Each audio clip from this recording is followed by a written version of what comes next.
ನಮಸ್ಕಾರ, ಫ್ರೀಡಮ್ ಟಿವಿಗೆ ಸ್ವಾಗತ. ನಾನು ಓಂ ಪ್ರಕಾಶ್ ನಾಯಕ್. ಯತ್ರ ನಾರ್ಯಸ್ತು ಪೂಜ್ಯಂತೆ ರಮಂತೆ ತತ್ರ ದೇವತಾ. ಅಂದರೆ ಎಲ್ಲಿ ನಾರಿಯರನ್ನು ಪೂಜಿಸಲಾಗುತ್ತದೋ ಅಲ್ಲಿ ದೇವರು ನೆಲೆಸುತ್ತಾರೆ ಅಂತ ಅರ್ಥ. ಇದು ನಮ್ಮ ಸಂಸ್ಕೃತಿಯ ಒಂದು ಭಾಗ, ನಮ್ಮ ಪರಂಪರೆಯ ಒಂದು ಭಾಗ ಅಂತ ಹೇಳ್ತಾರೆ. ಹಾಗೇನೆ ನಮ್ಮ ಭಾರತದ ಪ್ರಧಾನಿ ಮೋದಿಯವರು ಒಂದು ಹೇಳಿಕೆ ನೀಡಿದರು. ಅದು ಕೂಡ ಇಡೀ ದೇಶದಲ್ಲಿ ತುಂಬಾ ವೈರಲ್. ಬೇಟಿ ಪಡಾವ್ ಬೇಟಿ ಬಚಾವ್ ಅನ್ನೋದು. ಹೀಗೆ ಒಂದು ಸಂಸ್ಕೃತಿಯ ಭಾಗವಾದ ಒಂದು ವಿಷಯ ಮತ್ತು ಇನ್ನೊಂದು ನಮ್ಮ ಪ್ರಧಾನಿ ಹೇಳಿರುವ ಒಂದು ಮಾತು, ಇವೆರಡು ಏನು ತೋರಿಸುತ್ತೆ ಅಂತಂದರೆ ನಮ್ಮ ದೇಶದಲ್ಲಿ ಮಹಿಳೆಯರನ್ನ ಅತ್ಯುನ್ನತ ಸ್ಥಾನದಲ್ಲಿ ಕೂರಿಸಿದ್ದೀವಿ ಅನ್ನೋದನ್ನು ತೋರಿಸುತ್ತೆ. ಅದು ನೀವು ಯಾವುದೇ ತಗೊಳ್ಳಿ, ಅಂದರೆ ಗಣೇಶ ಹಬ್ಬದಲ್ಲಿ ಗೌರಿಯನ್ನು ನಾವು ಪೂಜಿಸ್ತೀವಿ, ಗೌರಿ ಗಣೇಶ ಅಂತೀವಿ. ಹಾಗೆಯೇ ಚಾಮುಂಡೇಶ್ವರಿ ಅಮ್ಮನ ಪೂಜೆ ಮಾಡ್ತೀವಿ. ಹೀಗೆ ಪ್ರತಿಯೊಂದು ವಿಷಯದಲ್ಲೂ ನಾವು ಮಹಿಳೆಯರಿಗೆ ಮೇಲ್ಮಟ್ಟದ ಸ್ಥಾನವನ್ನು ಕೊಡ್ತೀವಿ ಅಂತ ಹೇಳ್ಕೊಳ್ತೀವಿ. ನಮ್ಮ ಸಂಸ್ಕೃತಿ, ನಮ್ಮ ಪರಂಪರೆ ಅದೇ ರೀತಿ ಹೇಳುತ್ತೆ ಅಂತ ಹೇಳ್ತಾರೆ. ಆದರೆ ನಿಜವಾಗ್ಲೂ ಈಗ ಪರಿಸ್ಥಿತಿ ಆಗಿದೆಯಾ? ನಾವು ಬರೀ ಆಷಾಢಭೂತಿತನ ತೋರಿಸ್ತಾ ಇದ್ದೀವಾ? ಮುಖವಾಡನ್ನು ಹಾಕ್ಕೊಂಡು ಜೀವನ ಮಾಡ್ತಾ ಇದ್ದೀವಾ? ನಾವು ಬರೀ ಸುಳ್ಳು ಹೇಳ್ತಾ ಇದ್ದೀವಾ ಅನ್ನೋ ಪ್ರಶ್ನೆ ಈಗ ತುಂಬ ಮುಖ್ಯವಾದ ನೆಲೆಯಲ್ಲಿ ಎಲ್ಲರ ಮುಂದೆ ಬಂದಿತ್ತಿದೆ. ಯಾಕೆ ನಾನು ಈ ಮಾತು ಹೇಳ್ತಾ ಇದ್ದೀನಿ ಅಂದರೆ, ನಮ್ಮ ಸುಪ್ರೀಂ ಕೋರ್ಟ್ನಲ್ಲಿ ನಮ್ಮ ಭಾರತದ ಏನು ನ್ಯಾಯಾಂಗ ವ್ಯವಸ್ಥೆ ಇದೆ, ಆ ನ್ಯಾಯಾಂಗ ವ್ಯವಸ್ಥೆ ಅತ್ಯುನ್ನತ ಒಂದು ಇದಾದ ಸುಪ್ರೀಂ ಕೋರ್ಟ್ನಲ್ಲೂ ಸಹ ಮಹಿಳೆಯರಿಗೆ ಅತ್ಯಂತ ಕಡಿಮೆ ಪ್ರಾಶಸ್ತ್ಯ ಕೊಡ್ತಾ ಇದ್ದಾರೆ. ಅತ್ಯಂತ ಕಡಿಮೆ ಅಂದರೆ ಎಷ್ಟು? 0. 2021 ಒಂದು ಏನು ಅಲ್ಲಿ ಸುಪ್ರೀಂ ಕೋರ್ಟ್ನಲ್ಲಿ ಜಡ್ಜ್ಗಳನ್ನ ನೇಮಕ ಮಾಡಿದರು. ಆವಾಗ 28 ಪುರುಷ ಜಡ್ಜ್ಗಳನ್ನ ನೇಮಕ ಮಾಡಿದ ಒಂದು ಸಂದರ್ಭದಲ್ಲಿ ಒಬ್ಬರು ಮಹಿಳಾ ಜಡ್ಜ್ಗಳನ್ನ ನೇಮಕ ಮಾಡಲಿಲ್ಲ. ಸೊ ಇದೇನು ತೋರಿಸುತ್ತೆ ಅಂತಂದರೆ, ನಮ್ಮ ದೇಶದಲ್ಲಿ ಬರೀ ಕೆಳವರ್ಗ, ಯಾವುದೋ ಒಂದು ತಾಲೂಕು, ಯಾವುದೋ ಒಂದು ಹೋಬಳಿ, ಯಾವುದೋ ಒಂದು ಹಳ್ಳಿಲಲ್ಲ ಮಹಿಳೆಯರ ಶೋಷಣೆ ನಡೀತಾ ಇರೋದು. ಸುಪ್ರೀಂ ಕೋರ್ಟ್ನಲ್ಲೂ ಸಹ ಮಹಿಳೆಯರನ್ನ ಇಷ್ಟೊಂದು ಕಡೆಗಣಿಸಲಾಗ್ತಾ ಇದೆ ಅಂತ ತೋರಿಸುತ್ತೆ. ನಮ್ಮ ಸುಪ್ರೀಂ ಕೋರ್ಟ್ನಲ್ಲಿ ಈಗ 34 ಜಡ್ಜ್ಗಳಿದ್ದಾರೆ. ಅದರಲ್ಲಿ ಒಬ್ಬರು ಮಹಿಳಾ ಜಡ್ಜ್, ಅದು BV ನಾಗರತ್ನ ಅವರು. ಇದೇನು ತೋರಿಸುತ್ತೆ? ಹಾಗೆಯೇ ಇದಕ್ಕೆ ಯಾರು ಹೊಣೆ? ಏನು ಕೊಲಿಜಿಯಂ ಹೊಣೆನಾ ಅಥವಾ ಕೇಂದ್ರ ಸರ್ಕಾರ ಹೊಣೆನಾ? ಯಾಕೆಂದರೆ ಈಗ ಕೊಲಿಜಿಯಂ ಏನು ಡಿಸೈಡ್ ಮಾಡಿದ್ರು ಅದು ಕೇಂದ್ರ ಸರ್ಕಾರಕ್ಕೆ ಕಳಿಸುತ್ತೆ. ಕೇಂದ್ರ ಸರ್ಕಾರ ಓಕೆ ಮಾಡಿದ ಮೇಲೆ ಅದು ಜಡ್ಜ್ ಆಗೋದು. ಹಾಗೆಯೇ ಜಡ್ಜ್ಗಳ ವರ್ಗಾವರ್ಗಿ, ಅವರಿಗೆ ಬಡ್ತಿ, ಅವ್ರ ನಿವೃತ್ತಿ ಎಲ್ಲವನ್ನು ಕೇಂದ್ರ ಸರ್ಕಾರನೇ ಡಿಸೈಡ್ ಮಾಡೋದು. ಹಾಗಾಗಿ ಈಗ ಇನ್ನೊಂದು ಹೊಸ ಒಂದು ವಿವಾದ ಸೃಷ್ಟಿಯಾಗಿದೆ. ಏನಂತಂದರೆ, ಕೇಂದ್ರ ಸರ್ಕಾರ ಸುಪ್ರೀಂ ಕೋರ್ಟ್ನ ಕಂಟ್ರೋಲ್ ಮಾಡ್ತಾ ಇದೆ, ಅದರ ಮೂಗುದಾರವನ್ನು ಹಿಡ್ಕೊಂಡಿದೆ. ಸುಪ್ರೀಂ ಕೋರ್ಟ್ ಸಹ ಕೇಂದ್ರ ಸರ್ಕಾರದ ವಿರುದ್ಧ, ಅಂದರೆ ಅದರ ಮುಂದೆ ಮಂಡಿ ಊರಿದೆ ಅನ್ನೋ ಒಂದು ಮಾತು ಕೇಳಿಬಂದಿದೆ. ಇದನ್ನು ನಾವು ಹೇಳ್ತಾ ಇಲ್ಲ, ಇದನ್ನು ಸುಪ್ರೀಂ ಕೋರ್ಟ್ನದೇ ಒಬ್ಬ ಫಾರ್ಮರ್ ಜಸ್ಟಿಸ್, ಯಾರು ಮದನ್ ಬಿ ಲೋಕುರಾನ್ ಅವರು ಹೇಳ್ತಾ ಇದ್ದಾರೆ. ಅವರು ತಮ್ಮ ಇತ್ತೀಚೆಗೆ ಬರೆದವ incomplete justice supreme court died of 75 ಅನ್ನೋ ಒಂದು ಪುಸ್ತಕದಲ್ಲಿ ಬಹಳಷ್ಟು ಸಂಗತಿಗಳನ್ನ ಅವರು ಹೊರಗಡೆ ಹಾಕಿದ್ದಾರೆ. ಆ ಸಂಗತಿಗಳನ್ನ ನೋಡಿದರೆ ನಾವು ನಿಜವಾಗ್ಲೂ ಬೆಚ್ಚಿ ಬಿಡ್ತೀವಿ. ಯಾಕೆಂದರೆ ಸುಪ್ರೀಂ ಕೋರ್ಟ್ ಅಂದರೆ ಭಾರತದ ಪ್ರತಿಯೊಬ್ಬ ನಾಗರಿಕರು ಒಂದು ಕೊನೆಯ ಆಶಾಕಿರಣ. ಅಂದರೆ ಎಲ್ಲಿ ಏನೇ ಒಂದು ಅನ್ಯಾಯ ನಡೆದರೂ ಸುಪ್ರೀಂ ಕೋರ್ಟ್ನಲ್ಲಿ, ಅಂದರೆ ಹೈಕೋರ್ಟು, ಯಾವುದೇ ಒಂದು ಕೋರ್ಟ್ಗಳು ಏನೇ ಒಂದು ಅನ್ಯಾಯ ಮಾಡಿದರೂ ಕಡೆಗೆ ಸುಪ್ರೀಂ ಕೋರ್ಟ್ನಲ್ಲಿ ನಮಗೆ ನ್ಯಾಯ ಸಿಗ್ಬೋದು, ನಮಗೆ ಒಂದು ನಮ್ಮ ಒಂದು ಅಸ್ತಿತ್ವಕ್ಕೆ ನಾವು ಅದು ಒಂದು ಬೆಂಬಲ ಕೊಡ್ಬೋದು, ನ್ಯಾಯದ ಪರವಾಗಿ ಅದು ಕೆಲಸ ಮಾಡುತ್ತೆ ಅಂತ ಎಲ್ಲರ ಒಂದು ನಂಬಿಕೆ. ಮೊನ್ನೆ ದರ್ಶನ್ ಅವ್ರ ಕೇಸಲ್ಲಿ ಇಲ್ಲಿ ಹೈಕೋರ್ಟ್ ಎಷ್ಟು ಮಟ್ಟಿಗೆ ತಪ್ಪು ಮಾಡ್ತು ಅನ್ನೋದನ್ನು ಸುಪ್ರೀಂ ಕೋರ್ಟ್ ಥೂ ಅಂತ ಉಗಿದ್ಬಿಟ್ಟು ಹೇಳ್ತು. ಒಬ್ಬ ಯಾವುದು ಚಿಕ್ಕ ಒಂದು ಕೋರ್ಟ್ನ ಜಡ್ಜು ಸಹ ಇಂಥ ತಪ್ಪು ಮಾಡಲ್ಲ, ಹೈಕೋರ್ಟ್ ಜಡ್ಜ್ ಇಂಥ ದೊಡ್ಡ ತಪ್ಪು ಹೆಂಗೆ ಮಾಡೋಕ್ಕೆ ಸಾಧ್ಯ ಅಂತ ಉಗಿದ್ರು. ಸುಪ್ರೀಂ ಕೋರ್ಟ್ ಉಗಿದ್ಬಿಟ್ಟು ಬೇಲ್ ಕ್ಯಾನ್ಸಲ್ ಮಾಡಿದ್ರು. ಇಲ್ಲಿ ನಾನು ಏನಕ್ಕೆ ಇದನ್ನು ಒಂದು ಉದಾಹರಣೆಯಾಗಿ ತೊಗೊಳ್ತಿದ್ರೆ ಅಂದರೆ, ಸುಪ್ರೀಂ ಕೋರ್ಟ್ ನಮ್ಮ ಕೊನೆಯ ಆಶಾಕಿರಣ. ಅಂದರೆ ಎಲ್ಲೇ ಒಂದು ಇಂಥ ದೊಡ್ಡ ತಪ್ಪುಗಳನ್ನ ಹೈಕೋರ್ಟು ಬೇರೆ ಕೋರ್ಟ್ಗಳು ಮಾಡಿದ್ರು ಸುಪ್ರೀಂ ಕೋರ್ಟ್ ಆ ತಪ್ಪನ್ನು ಮಾಡಲ್ಲ ಅನ್ನೋ ಒಂದು ನಂಬಿಕೆ ಇದೆ. ಹಾಗೆಯೇ ಅದಕ್ಕೆ ನಾವು ಭಾರತದ ಒಂದು ಏನು 4 ಅಂಗಗಳಿದ್ದಾವೆ ನಮ್ಮ ಮಾಧ್ಯಮವು ಸೇರಿಸ್ಕೊಂಡಂತೆ, ಅದೆಲ್ಲದಕ್ಕಿಂತ ಮೇಲೆ ಸುಪ್ರೀಂ ಕೋರ್ಟ್ ಇದೆ ಅಂತ ನಾವು ಹೇಳ್ತೀವಿ. ಆದರೆ ಇಂಥ ಸುಪ್ರೀಂ ಕೋರ್ಟ್, ಅದಕ್ಕೆ ನಾವು ಸುಪ್ರೀಂ ಕೋರ್ಟ್ ನೀಡಿದ ಯಾವುದೇ ತೀರ್ಪನ್ನು ಯಾರೂ ಇವತ್ತಿನವ್ರು ಪ್ರಶ್ನೆ ಮಾಡಿಲ್ಲ.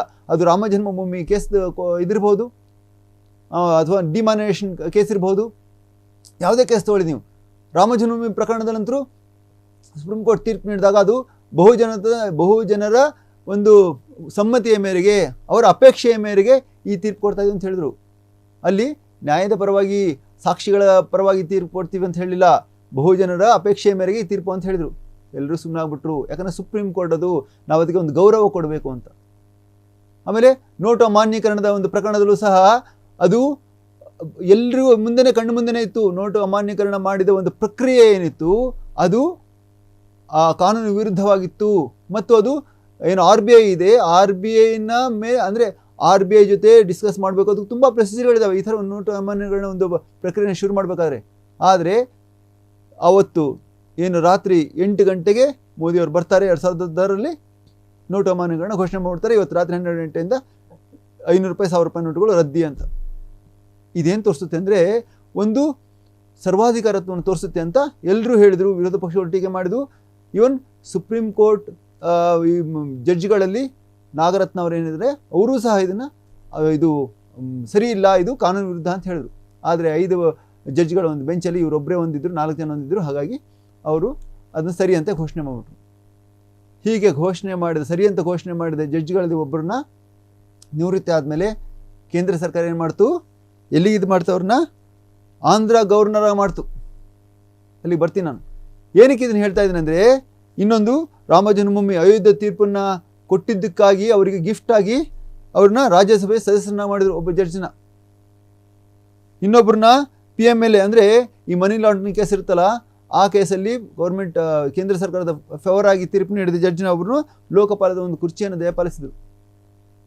ಹೀಗೆ ಅವರಿಗೆ ಹಲವು ಹಂತದ ಆಮಿಷಗಳನ್ನ ತೋರಿಸಿ ತಮ್ಮ ಒಂದು ಪರವಾಗಿ ತೀರ್ಪುಗಳನ್ನ ತಗೊಳ್ತಾ ಇದೆ ಕೇಂದ್ರ ಸರ್ಕಾರ. ಮತ್ತು ತಮ್ಮ ಮಾತನ್ನು ಕೇಳದೇ ಇರುವಂಥವ್ರನ್ನ ವರ್ಗಾವಣೆ ಶಿಕ್ಷೆ ಕೊಟ್ಬಿಟ್ಟು ಅವ್ರನ್ನ ಬೆಂಡ್ ಮಾಡ್ತಾ ಇದೆ. ಹಾಗಾಗಿ ಇಡೀ ಸುಪ್ರೀಂ ಕೋರ್ಟೇ ಈಗ ಕೇಂದ್ರ ಸರ್ಕಾರ ಮುಂದೆ ಬೆಂಡ್ ಆಗ್ತಾ ಇದೆ ಅಂತ ಹೇಳ್ತಾ ಇರೋದು ಯಾರು? ಮದನ್ ಬಿ ಲೋಕೂರ್ ಅವರು ತಮ್ಮ incomplete justice supreme court rate of 75 ಅನ್ನೋ ಪುಸ್ತಕದಲ್ಲಿ ಇಂಥ ಹಲವಾರು ಸಂಗತಿಗಳನ್ನ ಅವ್ರು ಹೇಳಿದ್ದಾರೆ.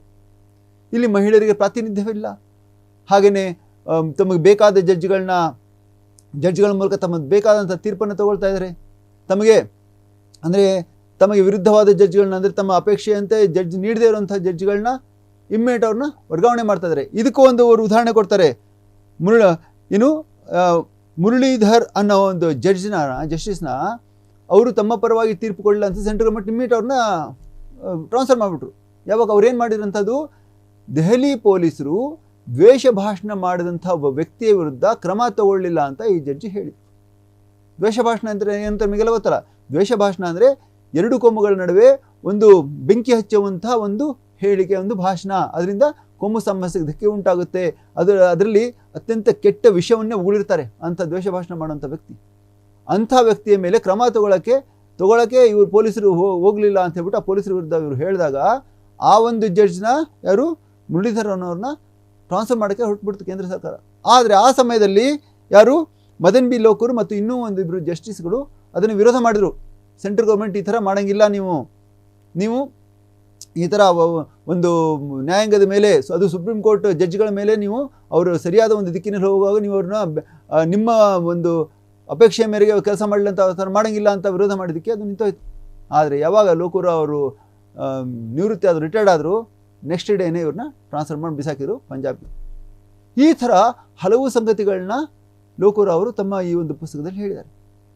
ಹಾಗೆಯೇ ಇಂದಿರಾ ಜಯಸಿಂಗನ್ ಅವ್ರು ಹೇಳ್ತಾರೆ, ಅವರು ಒಂದು ಉದಾಹರಣೆ ಕೊಡ್ತಾರೆ.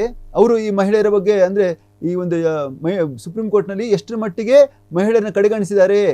2027ರಲ್ಲಿ ನಾಗರತ್ನ ಅವರು ಏನು ಒಂದು ಹೈಕೋರ್ಟ್ನ ಚೀಫ್ ಜಸ್ಟಿಸ್ ಆಗುವ ಒಂದು ಸಾಧ್ಯತೆ ಇದೆ, ಅವರೊಬ್ಬರನ್ನ ಬಿಟ್ಟರೆ ಬೇರೆ ಯಾರನ್ನೂ ಅಲ್ಲಿ ತಗೊಳ್ತಾನೆ ಇಲ್ಲ.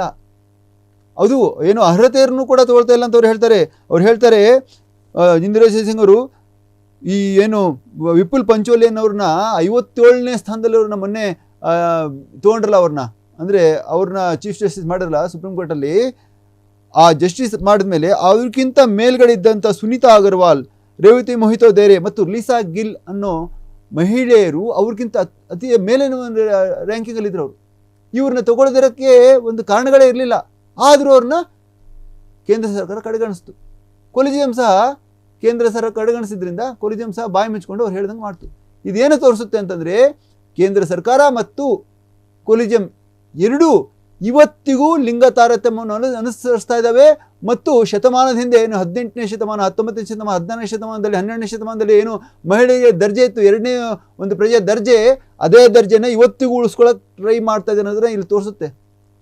ಇಲ್ಲ ನೀವೇ ನೋಡಿ, 28 ಎಲ್ಲಿ 34 ಜಡ್ಜ್ಗಳಲ್ಲಿ ಎಲ್ಲ ಪುರುಷ ಇದ್ದಾರೆ, ಒಬ್ಬರೇ ಒಬ್ರು ಮಹಿಳೆ ಇದ್ದಾರೆ ಅಂದರೆ ಇಲ್ಲಿ ಎಲ್ಲಿ ರಾಜಕೀಯದಲ್ಲಿ ಮೀಸಲಾತಿ ಅಂತ 33% ಕೊಡಬೇಕಾಯ್ತು ಹೊರತು ಅಲ್ಲಿನೂ ಇದಿರಲಿಲ್ಲ. ಅಂದರೆ ಬೈ ಫೋರ್ಸ್ ಮಹಿಳೆಯರಿಗೆ ಒಂದು ಸ್ಥಾನಮಾನ ಕೊಡಬೇಕಾಯ್ತು ಹೊರತು ಅದು ಎಲ್ಲಿ ನೀವು ಮಂಡಳ ಪಂಚಾಯತ್ ಅಲ್ಲಿ ಹೋದರೆ ಅಲ್ಲಿ ಅವ್ರ ಹೆಂಡ್ತಿನ ನಿಲ್ಲಿಸ್ತಾರೆ ಎಲೆಕ್ಷನ್ಗೆ, ರಾಜಕೀಯ ಮಾಡೋದೆಲ್ಲ ಇವರೇ ಗಂಡಸರೇ, ಅವ್ರು ಮತ್ತೆ ಅಲ್ಲೇ ಕೂಲಿ ಕೆಲಸ ಮಾಡ್ಕೋ ಇದಕ್ಕೆ ಹೋಗ್ತಾರೆ. ಈ ಥರ ಒಂದು ಪರಿಸ್ಥಿತಿ ಇಡೀ ಭಾರತದಲ್ಲಿದೆ. ಅದು ಎಲ್ಲೋ ಒಂದು ಹಳ್ಳಿಲಿ ನಡೀತಾ ಇದೆ ಅಥವಾ ಪಟ್ಟಣದಲ್ಲಿ ಯಾವುದೋ ಒಂದು ಹೋಬಳಿಲಿ ನಡೀತಾ ಇದೆ, ಜಿಲ್ಲೆಯಲ್ಲಿ ನಡೀತಾ ಇದೆ ಅಂತಲ್ಲ, ಸುಪ್ರೀಂ ಕೋರ್ಟ್ನಲ್ಲೇ ಇದು ನಡೀತಾ ಇದೆ. ಅಂದರೆ ನಮ್ಮ ವ್ಯವಸ್ಥೆ ಎಷ್ಟು ಕೆಟ್ಟದಾಗಿ ಯಾವ ದಾರಿಯಲ್ಲಿ ಹೋಗ್ತಾ ಇದೆ ಅನ್ನೋದನ್ನು ನಾವು ನೋಡ್ಬೋದು. ಇದನ್ನೇ ಈಗ ಇಂದಿರಾ ಜೈಸಿಂಗ್ ಆಗಿರ್ಬೋದು ಮತ್ತು ಮದನ್ ಬಿ ಲೋಕೂರ್ ಅಂಥವರು ಹಲವು ಜಸ್ಟಿಸ್ಗಳು ಇದನ್ನು ಹೇಳ್ತಾನೆ ಇದ್ದಾರೆ. ಅದ್ರ ಬಗ್ಗೆ ಓಪನ್ ಮಾಡ್ತಾ ಇದ್ದಾರೆ, ಸತ್ಯವನ್ನು ಓಪನ್ ಮಾಡ್ತಾ ಇದ್ದಾರೆ. ಈಗಲಾದರೂ ಎಚ್ಚೆತ್ತುಕೊಳ್ಳಿ, ಇಲ್ದಿದ್ರೆ ನಾಳೆ ದಿವಸ ಕೇಂದ್ರ ಸರ್ಕಾರ ಸುಪ್ರೀಂ ಕೋರ್ಟ್ನ ಸಂಪೂರ್ಣವಾಗಿ ಕಂಟ್ರೋಲ್ ಮಾಡುತ್ತೆ. ಯಾಕೆಂದರೆ ಇಲ್ಲಿ ಅವರು ಓಪನ್ ಆಗಿ ಹೇಳ್ತಾ ಇದ್ದಾರೆ, ಅವರಿಗೆ ಆಮಿಷ ಕೊಡ್ತಾ ಇದ್ದಾರೆ. ಏನು, ನಿಮಗೆ ರಾಜ್ಯಸಭಾ ಅಂದರೆ ನಾವು ಫೇವರಾಗಿ ತೀರ್ಪು ಕೊಟ್ಟರೆ ನಿಮಗೆ ರಾಜ್ಯಸಭಾ ಮೆಂಬರ್ ಮಾಡ್ತೀವಿ, ನಿಮಗೆ ಒಂದು ಯಾವುದೋ ಒಂದು ರಾಜ್ಯದ ಗವರ್ನರ್ ಮಾಡ್ತೀವಿ, ನಿಮಗೆ ಸೆಕ್ರೆಟರಿ ಪೋಸ್ಟ್ ಕೊಡ್ತೀವಿ. ಈ ಥರ ಹಲವು ಆಮಿಷಗಳನ್ನ ಕೇಂದ್ರ ಸರ್ಕಾರ ಕೊಡ್ತಾ ಇದೆ. ಇದಕ್ಕೆ ಎಷ್ಟೋ ಉದಾಹರಣೆಗಳಿಗೂ ಸಹ ಇದ್ದಾವೆ. ಅದೇ ಉದಾಹರಣೆಗಳನ್ನು ಈಗ ಈ ಒಂದು ಬುಕ್ಕಲ್ಲಿ ಅವರು ಕೊಟ್ಟಿರೋದು. ಹಾಗಾಗಿ ಸುಪ್ರೀಂ ಕೋರ್ಟ್ ಈ ಒಂದು ಏನು ಕೇಂದ್ರ ಸರ್ಕಾರ ಸುಪ್ರೀಂ ಕೋರ್ಟ್ನ ಕಂಟ್ರೋಲ್ ಮಾಡ್ತಾರೋದು ನೋಡಿದ್ರೆ, ಬರಲಿರುವ ದಿನಗಳಲ್ಲಿ ಕೇಂದ್ರ ಸರ್ಕಾರ ಸುಪ್ರೀಂ ಆಗ್ಬಿಟ್ಟು ಸುಪ್ರೀಂ ಕೋರ್ಟ್ ತೀರಾ ಕೆಳಗಡೆ ಬಂದುಬಿಟ್ರೆ, ಅಂದರೆ ಅವ್ರ ಮಾತನ್ನು ಇವ್ರು ಕೇಳುವಂಥ ಒಂದು ತೀರ್ಪುಗಳನ್ನು ಕೂಡ ಸ್ಟಾರ್ಟ್ ಮಾಡಿಬಿಟ್ರೆ, ಎಲ್ಲಿ ಭ್ರಷ್ಟಾಚಾರ ನಾವು ಅಲ್ಲಿ ಒಂದು ಭ್ರಷ್ಟಾಚಾರಿಗಳ ಶಿಕ್ಷಕನ ಬಯಸ್ತೀವೋ ಅದು ಸಾಧ್ಯನೇ ಆಗಲ್ಲ ಅನ್ನೋದು ಮೇಲ್ಮಟ್ಟದಲ್ಲಿ ಕಾಣ್ತಾ ಇದೆ. ಯಾಕಂದರೆ ಈ ನಡುವೆ ನಾವು ನೋಡ್ತಾ ಇದ್ದೀವಿ, ಕೇಂದ್ರ ಅಂದರೆ ಗವರ್ನರ್ಗೆ ಮತ್ತು ರಾಷ್ಟ್ರಪತಿಗಳಿಗೆ ಅಧಿಕಾರ ಇದೆಯಾ, ಅಂದರೆ 4 ವರ್ಷ 5 ವರ್ಷ ಬಿಲ್ ಇಟ್ಕೊಳ್ಳೋಂಥ ಅಧಿಕಾರ ಇದೆಯಾ ಅನ್ನೋ ಬಗ್ಗೆ ಈಗ ಸುಪ್ರೀಂ ಕೋರ್ಟಲ್ಲಿ ಚರ್ಚೆ ನಡೆದಿದೆ. ಈ ಚರ್ಚೆಯಲ್ಲಿ ಏನು ಹೇಳ್ತಾ ಇದ್ದಾರೆ ಅಂದರೆ, ಕೇರಳ ಮತ್ತು ತಮಿಳುನಾಡು ಸರ್ಕಾರಗಳು ನಾವು ಕಳಿಸಿದ ಬಿಲ್ಲು ಏನೋ 2 ತಿಂಗಳು 3 ತಿಂಗಳಲ್ಲಿ ಅವರು ನೋಡಿಬಿಟ್ಟು ವಾಪಸ್ ಕಳಿಸ್ಬೇಕು, ಮತ್ತು ನಾವು ಇಲ್ಲ ಸರಿ ಇದೆ ಅಂತ ಏನು ತಿದ್ದುಪಡಿ ಜೊತೆ ಕಳಿಸಿರೋದು ಹಾಗೆ ಕಳಿಸಿದ್ರೆ ಅವ್ರು ಸೈನ್ ಮಾಡಿ ಕಳಿಸ್ಬೇಕು, ಅಷ್ಟೇ ಇರೋದು. ಆದರೆ ಇವರು 2 ವರ್ಷ 3 ವರ್ಷ ಇಟ್ಕೊಳ್ತಾ ಇದ್ದಾರೆ. ಹಾಗೆಯೇ ರಾಷ್ಟ್ರಪತಿಗಳು ಕಳಿಸಿದ್ರೆ ರಾಷ್ಟ್ರಪತಿಗಳಿಗೂ ಸಹ ವರ್ಷಗಟ್ಟಲೆ ಇಟ್ಕೊಳ್ತಾ ಇದ್ದಾರೆ. ಹಾಗಾದರೆ ನಾವು ಆಡಳಿತ ಮಾಡಿದಂಗೆ ನಾವು ಚುನಾಯಿತ ಸರ್ಕಾರ, ನಾವು ಜನರನ್ನು ಚುನಾವಣೆ ಮಾಡಿ ಕಳಿಸಿದ್ದಾರೆ, ನಾವು ಅವ್ರ ಕೆಲಸಗಳನ್ನ ಮಾಡೋಕ್ಕೆ ಇವ್ರು ಬಿಲ್ಲೇ ಪಾಸ್ ಮಾಡಿದ್ರೆ ನಾವು ಹೆಂಗೆ ಮಾಡೋಕ್ಕಾಗುತ್ತೆ ಅಂತ ಹೇಳ್ತಾ ಇದ್ದಾರೆ. ಇದ್ರ ಬಗ್ಗೆ ಸುಪ್ರೀಂ ಕೋರ್ಟ್ ಈಗ ಕೇಳ್ತಾ ಇರೋದು ಇವ್ರಿಗೆ, ನೀವು ಹಿಂಗೆ ಮಾಡಿದ್ರೆ ಹೆಂಗೆ. ಅದಕ್ಕೆ ಅವ್ರಿಗೆ ಏನು ಮಾಡಿದ್ರು, ಒಂದು ಇಬ್ಬರು ಜಡ್ಜ್ಗಳ ಒಂದು ಬೆಂಚ್ ಏನು ಮಾಡ್ತು, ಈಗ ಹಿಂದೆ 1-2 ತಿಂಗಳ ಹಿಂದೆ ಬಂದು ಇದು ಪಾಸ್ ಮಾಡ್ತು, ರಾಜ್ಯಪಾಲರಿಗೆ 1 ತಿಂಗಳು ಮತ್ತು ರಾಷ್ಟ್ರಪತಿಗಳಿಗೆ 3 ತಿಂಗಳು ಒಂದು ಕಾಲಮಿತಿ ವಿಧಿಸ್ತು. ಅಷ್ಟರಲ್ಲಿ ಅವ್ರು ಸೈನ್ ಮಾಡಿ ಕಳಿಸ್ಬಿಡ್ಬೇಕು, ಇಲ್ದಿರ ಅದು ಆಟೋಮೆಟಿಕ್ ಪಾಸ್ ಆಗುತ್ತೆ ಅಂತ. ಹೀಗೆ ಒಂದು ಜಡ್ಜ್ಮೆಂಟ್ ಕೊಟ್ಟರೆ, ತೀರ್ಪು ಕೊಟ್ಟರೆ, ಅದಕ್ಕೆ ಕೇಂದ್ರ ಸರ್ಕಾರ ಏನು ಮಾಡಿದೆ, ಇಲ್ಲಿ ರಾಷ್ಟ್ರಪತಿ ಮೂಲಕ 14 ಪ್ರಶ್ನೆಗಳನ್ನ ಕೇಳ್ತು. ಏನು, ಸುಪ್ರೀಂ ಕೋರ್ಟ್ಗೆ ನೀವು ಮಾಡಿದ ತೀರ್ಪು ನಮಗೆ ಇಷ್ಟ ಆಗಲಿಲ್ಲ, ನೀವು ಈ ಥರ ಇಲ್ಲ, ಈ ಥರ ರಾಷ್ಟ್ರಪತಿಗಳನ್ನ ಮತ್ತು ಗವರ್ನರ್ನ ಕ್ವಶನೇ ಮಾಡೋಂಗಿಲ್ಲ, ಅವ್ರು ಎಷ್ಟು ದಿವಸ ಬೇಕಾದ್ರೂ ಮಾಡಿ ಇಟ್ಕೋಬೋದು, ಎಷ್ಟು ವರ್ಷ ಬೇಕಾದ್ರೂ ಇಟ್ಕೋಬೋದು, ಅದು ಅವ್ರ ಪವರು ಅಂತ ಹೇಳ್ತು. ಇಲ್ಲಿ ಪವರ್ ನಿಜವಾಗ್ಲೂ ಇರೋದು ರಾಷ್ಟ್ರಪತಿಗಳ ರಾಜ್ಯಪಾಲರಿಗೆಲ್ಲ. ಅವ್ರನ್ನ ಯಾವಾಗ ಬೇಕಾದ್ರೂ ಇಮ್ಮೇಟ್ 1 ಸೆಕೆಂಡ್ ಚಿಟಿಕೆ ಹೊಡೆದಲ್ಲಿ ಕೇಂದ್ರ ಸರ್ಕಾರ ಚೇಂಜ್ ಮಾಡ್ಬೋದು. ಇಲ್ಲಿ ಕೇಳ್ತಾ ಇದ್ದ ಪವರು ಕೇಂದ್ರ ಸರ್ಕಾರ ಅನ್ನೋದು ಎಲ್ರಿಗೂ ಗೊತ್ತು. ಪ್ರಜಾಪ್ರಭುತ್ವದಲ್ಲಿ ರಾಷ್ಟ್ರಪತಿಗಳು ಮತ್ತು ರಾಜ್ಯಪಾಲರನ್ನ ಕೇಂದ್ರ ಸರ್ಕಾರ ನೇಮಕ ಮಾಡೋದು. ಕೇಂದ್ರದಲ್ಲಿ ಯಾವ ಸರ್ಕಾರ ಇತ್ತು ಅವರು ಈ ಪವರ್ ಕೇಳ್ತಾ ಇದ್ದಾರೆ. ಅಂದರೆ ರಾಜ್ಯ ಸರ್ಕಾರ ಫುಲ್ ನಮ್ಮ ಹಿಡಿತದಲ್ಲಿರಬೇಕು ಅನ್ನೋದು ಇದು ಪರೋಕ್ಷವಾಗಿರುವಂಥ ಕೇಂದ್ರ ಸರ್ಕಾರ ವಾದ ಅನ್ನೋದು ಒಂದು ಸಣ್ಣ ಹುಡುಗನಿಗೂ ಗೊತ್ತಾಗುತ್ತೆ. ಅದೇ ಈಗ ಸುಪ್ರೀಂ ಕೋರ್ಟ್ ಕೇಳ್ತಾ ಇದ್ದು, ನೀವು ಈ ಥರ ಹೇಳಿದರೆ, ಅಂದರೆ ಅನ್ಲಿಮಿಟೆಡ್ ಆಗಿ ಇಟ್ಕೊಂಡ್ಬಿಟ್ರೆ ಅಲ್ಲಿ ಆ ಬಿಲ್ಲಿನ ಗತಿ ಏನು, ಅದೇ ಒಂದು ಡಿಸ್ಕಷನ್ ನಡೆದಿದೆ. ಈ ಒಂದು ಡಿಸ್ಕಷನಲ್ಲಿ, ಅಂದರೆ ಈ ಒಂದು ಚರ್ಚೆಯಲ್ಲಿ ಏನಾದರೂ ಸುಪ್ರೀಂ ಕೋರ್ಟ್ ಸೋತು ಅಂದರೆ, ಇಲ್ಲ ಆಯಿತು ನಿಮ್ಮ ಪಾಡಿಗೆ ಆಯಿತು, ನೀವು ರಾಷ್ಟ್ರಪತಿಗಳಿಗೆ ಪರಮಾಧಿಕಾರ ಇದೆ, ಗವರ್ನರ್ಗೆ ಇದೆ, ನಮಗಿಲ್ಲ ಅಂತ ಏನಾದರೂ ಹೇಳ್ಬಿಡ್ತಂತಂದರೆ ಅಲ್ಲಿಗೆ ರಾಜ್ಯ ಸರ್ಕಾರಗಳು ಕೇಂದ್ರ ಸರ್ಕಾರದ ಒಂದು ಕೈಗೊಂಬೆಯಾಗಿ ಸಾಮಂತ ರಾಜನಂತೆ ಕೆಲಸ ಮಾಡಬೇಕಾಗುತ್ತೆ. ಅವ್ರಿಗೆ ಬೇಕಾದಂಥ ಬಿಲ್ ಇದ್ದರೆ ಮಾತ್ರ ಪಾಸ್ ಮಾಡ್ತಾರೆ, ಇಲ್ಲದಿದ್ದರೆ ಗವರ್ನರ್ ಇಟ್ಕೊಂಡು ಕೂತ್ಕೊಂಡ್ಬಿಡ್ತಾರೆ. ಇದು ಒಂದು ಮೇಲ್ಪಂಕ್ತಿ ಆಗಿಬಿಡುತ್ತೆ.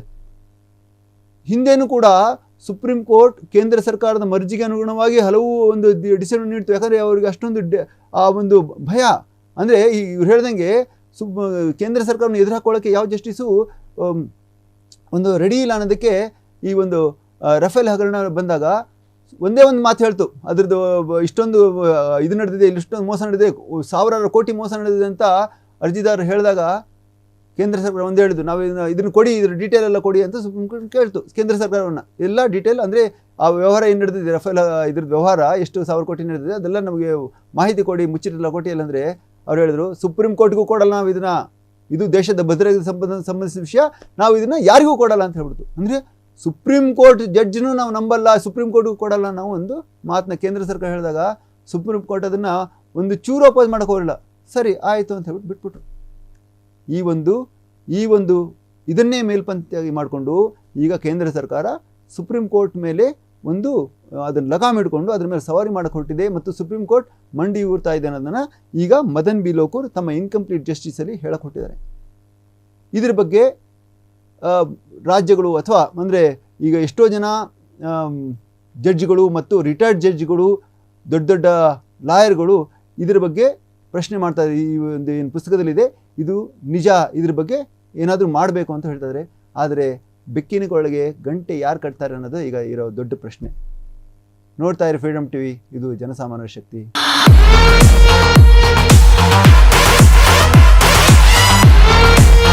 ಕ್ಷಣ ಕ್ಷಣದ ಸುದ್ದಿಗಳಿಗಾಗಿ ಫ್ರೀಡಮ್ ಟಿವಿ ಸಬ್ಸ್ಕ್ರೈಬ್ ಮಾಡಿ, ಲೈಕ್ ಮಾಡಿ ಹಾಗೂ ಫಾಲೋ ಮಾಡಿ.